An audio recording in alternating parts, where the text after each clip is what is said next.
We are Onyx Imaging. We are the highest rated and most reviewed printer service center in Oklahoma.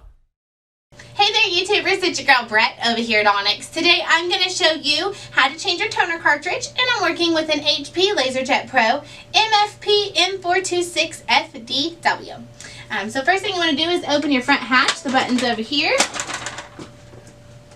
And then there's like a little, not necessarily a lever, but an indentation where you can just pull the toner out. Go ahead and pull it out, set it aside because you don't want to unbox the new one and get them mixed up. So set that aside, unbox your new toner, and when you insert it, just follow your guides.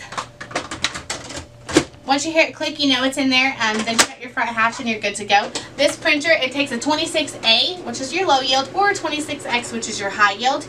If you're in need of any supplies or quotes, give your girl Brett a call and have a great day.